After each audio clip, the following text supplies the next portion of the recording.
Salut à toi et bienvenue sur ma chaîne YouTube. Alors le principe de cette vidéo il va être très simple. Là on va parler ensemble, donc je t'invite à t'installer, prendre un petit verre de smoothie ou ce que tu veux et je vais t'expliquer comment est né le concept Physicome, l'élément déclencheur. Et tu vas voir, c'était assez marrant, pas pour moi mais il y avait des petites anecdotes assez sympas. Donc tout part d'une séance d'initiation à l'haltérophilie. L'haltérophilie, c'est un sport qui m'attirait pas plus que ça. Mais dans la salle où j'étais inscrit, il y avait une séance d'initiation. Et donc là, je me suis dit, bon, bah, on va tenter, voilà, on y allait avec un ami. Et on a testé. Et au final, j'ai trouvé ça hyper cool. C'était incroyable. J'ai des sensations uniques, avec ce petit côté où il faut reprogresser sur quelque chose, où on est débutant, je sais pas, j'ai trouvé ça super cool. Donc c'était en annexe de ma pratique de la musculation. Et vraiment, c'était que du plaisir. Donc petit à petit, j'ai commencé à m'y intéresser. Voilà, donc premier mois, tout se passe bien. Deuxième mois, troisième mois. Les barres commencent à monter petit à petit. En plus, on est coaché dans cette salle, donc c'est vraiment top. Ça progresse, on est pas mal. Et il y a une séance, je suis arrivé à la salle et j'étais pas hyper en forme. Bon, je fais quand même. Le coach il me dit ça va pas, ça va pas. Encore une dernière, après t'arrêtes et on repartira mieux sur la prochaine. Et ça, c'est un problème que j'ai. Donc je fais la dernière en théorie. Je fais cette dernière répétition et là ça me va pas. Ça me va pas, je me dis non, GG il peut mieux faire. Il peut mieux faire, tu vois. Parce que moi c'était comme ça, quand j'allais à une séance, j'avais envie de la faire et de me donner. Et quand ça allait pas, psychologiquement ça se passait pas bien dans ma tête. Je me disais non, ça doit bien se passer. Et ça c'est un truc que petit à petit j'ai fini par comprendre, c'est que non, ça se passe pas comme ça. Si jamais ça veut pas, ça veut pas. Voilà, ça a rien de forcer et de se faire mal. Mais bon, bref. Et donc là je lui dis non, attends, j'en fais une autre. Il me dit mais ça sert à rien. Je lui dis je vais la faire. Je la fais. Donc c'est une prise d'arraché. Donc l'arraché, c'est quand tu as les bras, la barre est au sol et tout de suite tu arrives les bras en l'air comme ça. Il faut savoir qu'avant l'haltérophilie, j'avais un déficit de mobilité d'épaule. Mes épaules pas très mobiles. Avec l'haltérophilie, ça s'est un peu assoupli. Et franchement, j'avais peur pour mes épaules, mais petit à petit, je me suis dit bon, non, ça va. Jusqu'à cette répétition-là. Cette répétition-là, elle m'a coûté 2 épaules. Dans le sens où je me suis luxé les 2 épaules en même temps. Donc j'ai fait la répétition que le coach m'avait dit de ne pas faire. Bah moi je l'ai faite comme un boulet parce que voilà, l'ego, la psychologie qui veut absolument tout donner.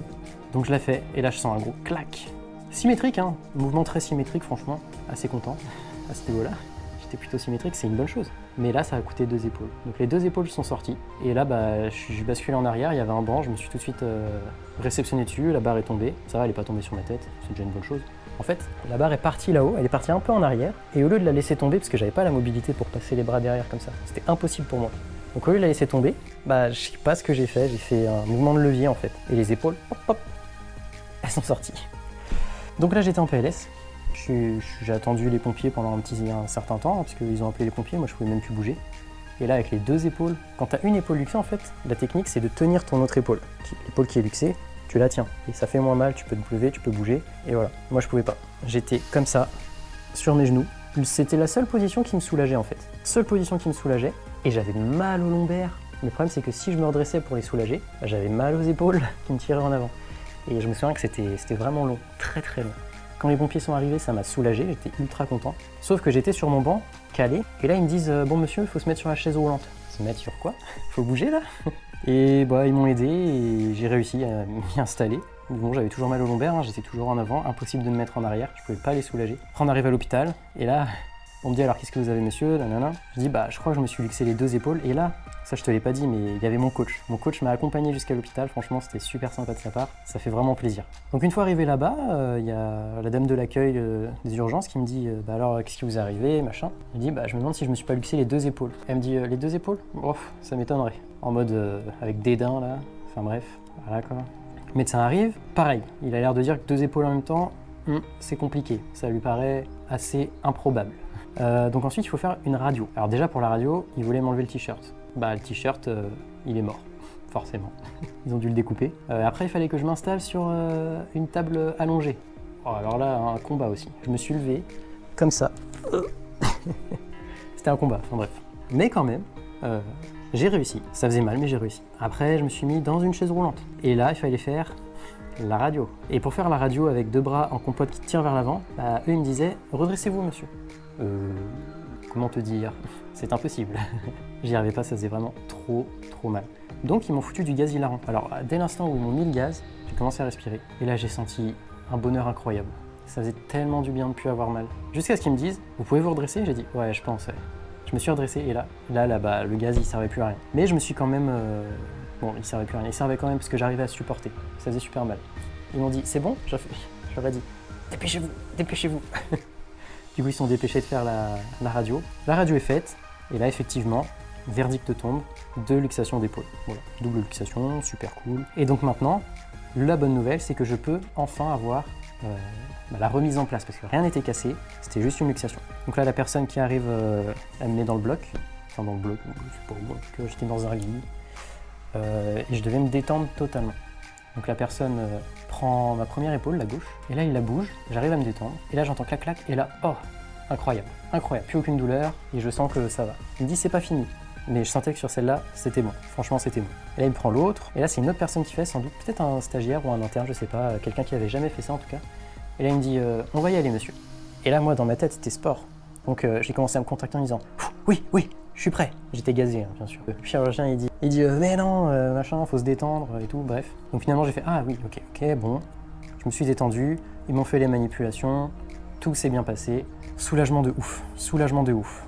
Le problème, tu t'en doutes, quand tu as une luxation d'épaule, tes ligaments, ils se tirent fort. Plus ils restent en position allongée suite à la luxation, plus, tu t'en doutes, de les remettre en position en fait, qui se retendent et qui remaintiennent l'articulation. Et donc là, ça passe par une phase d'immobilisation.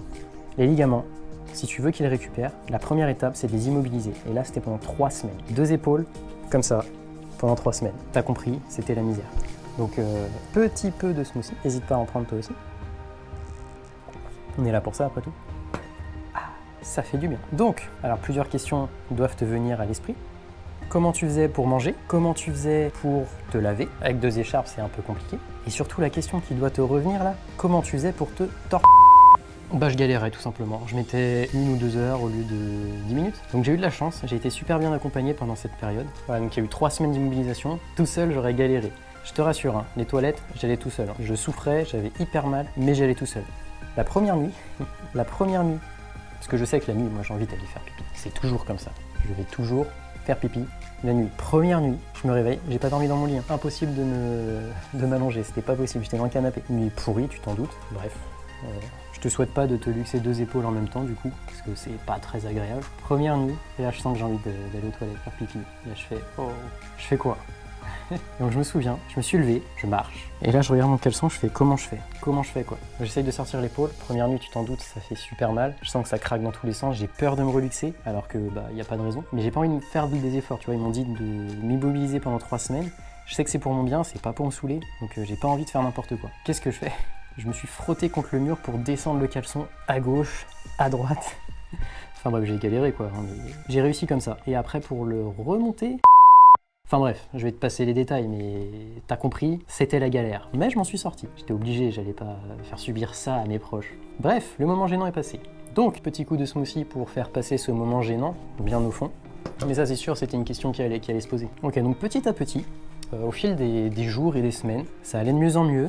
Je sentais que j'avais de moins en moins mal. Je pouvais pas dormir allongé. Impossible. Hein. Pendant les 3 semaines, pas possible de dormir allongé. J'étais obligé de dormir assis. Mais l'essentiel, c'est qu'au bout des 3 semaines, je vais voir le médecin. Quand il m'a retiré les écharpes, j'étais tellement content. Mais je sentais que c'était hyper fragile. Alors déjà, il y avait comme si ça avait rouillé en fait. J'avais peur de relever l'épaule et je sentais que c'était dur. C'était difficile et puis...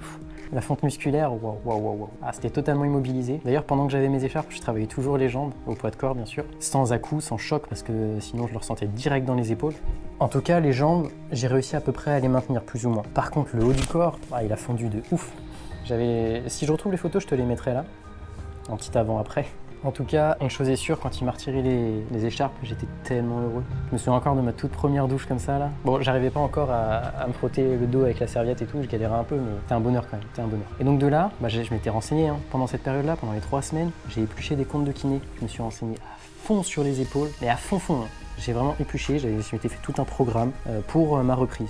Alors l'erreur que j'ai faite, c'est que quand j'avais les écharpes, quand j'avais les bras en écharpe, je me disais ok, je vais y aller progressivement, je vais respecter les étapes que les kinés préconisent. Et moi, je suis débile. Donc je me suis dit, mais tu sais quoi, moi je suis tellement motivé que je vais faire mieux. Mais en fait, peu importe ta motivation, respecte les étapes, parce que les étapes, elles sont pas créées en fonction de ta motivation.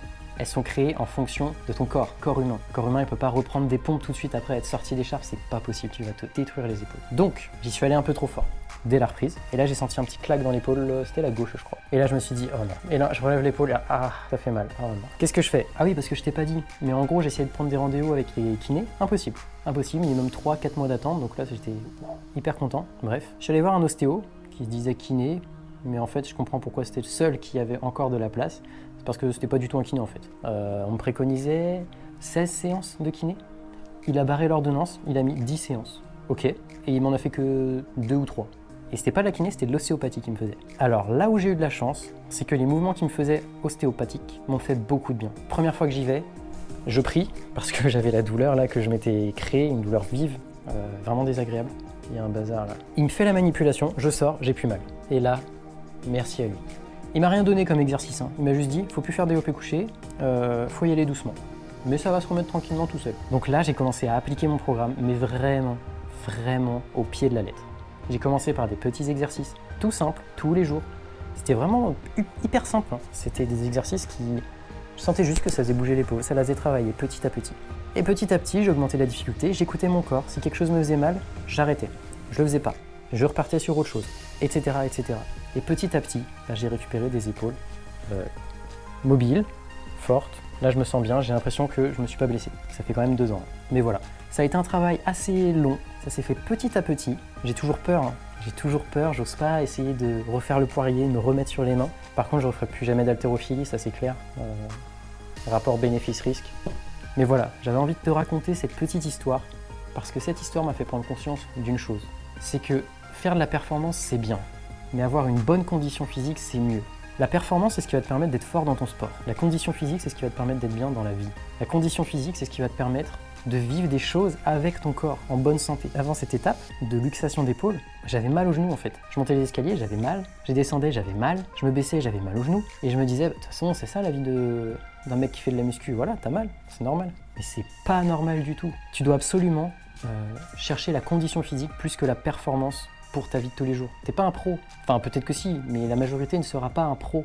T'es là pour te faire plaisir et avoir un corps qui sait bouger, un corps en bonne santé et un corps où quand tu vas faire un trek en montagne ou je sais pas quoi, qui te disent ok, moi je suis là pour ça, je peux te faire vivre cet instant sans douleur annexe. Tu vois le truc? C'est ça, c'est comme ça que je vois les choses maintenant. Donc je vise la performance, mais toujours en cherchant, si jamais j'ai une douleur, chercher pourquoi j'ai mal, pourquoi j'ai un point faible, comment le corriger, d'où ça vient, comment être plus mobile, plus à l'aise dans mes mouvements en fait. Quand tu galères à te baisser, je me dis c'est chaud quand même. Donc il faut réussir à trouver le bon compromis en fait. La priorité, c'est de pouvoir vivre en bonne santé, sans douleur. Et voilà, c'est comme ça que tu vas tenir longtemps en fait. C'est pas en cherchant la performance à tout prix, malgré les signaux que te renvoie ton corps pour te dire arrête, t'es en train de me blesser. N'oublie pas que si tu as le droit de boire pendant que je parle, moi j'oublie. Donc voilà tout. Voilà tout. Et c'est de là en fait qu'est né le concept Physicome, où je parle beaucoup de conditions physiques, de mobilité, de bien-être corporel, plus que de performance. C'est bien de performer, mais avant de performer, protège ton corps, renforce-le. Fais en sorte d'avoir un corps sans douleur en fait. Et c'est ça la base de la base que beaucoup oublient. Là, je travaille à Decathlon aujourd'hui. Et souvent, des gens viennent me voir en me disant « Est-ce que vous avez les t-shirts posturaux là vous savez, pour redresser le dos ?» Mais ce t-shirt là, en fait, c'est tes muscles. Mais est-ce que tu seras assez déterminé pour les travailler? T'as pas besoin de faire grand-chose, hein. Il suffit juste de les renforcer un petit peu, sans forcément faire du bodybuilding ou je sais pas quoi, hein. 15 minutes suffisent. Mais c'est hyper important. Parce que si tu utilises un t-shirt de posture ou je sais pas quoi, tu vas assister les muscles qui sont déjà en déficit. Et en fait, tu vas créer un déficit encore plus grand. Tu vas devenir dépendant de ce matériel-là. À quoi bon? À quoi bon? C'est pas ça qui va te permettre de vivre. Ah non. Tu vas l'enlever, tu vas faire « Oh, j'ai mal et tout ». Voilà quoi. Donc on va se battre ensemble contre tout ça. On va chercher à avoir un corps le plus efficace possible. Et je suis sûr que si tu me suis, c'est aussi ta vision des choses et c'est ce que tu veux. Donc voilà, je te laisse sur cette petite histoire. Je m'arrête là. J'ai peut-être oublié des choses, peut-être que je vais les rajouter au montage. Peut-être que je vais recommencer cette vidéo et que tu ne la verras jamais parce que je ne sais pas ce que ça donne au niveau de la lumière. Je ne sais pas ce que ça donne au niveau du son. Je ne sais pas ce que ça donne au niveau de ma présentation. Je ne sais rien. Je vais peut-être devoir acheter des lumières aussi et j'ai peur que ce soit sombre. Mais on va voir. Et n'oublie pas de boire avec moi un petit coup. Car le principe, c'est que je te parle, que ça fasse un mouvement un peu convivial. Et voilà, qu'on discute ensemble, que tu me connaisses un peu mieux, que tu connaisses un peu plus Physicome, son concept. Voilà l'objectif. de cette vidéo. Je te dis à la prochaine. Ciao!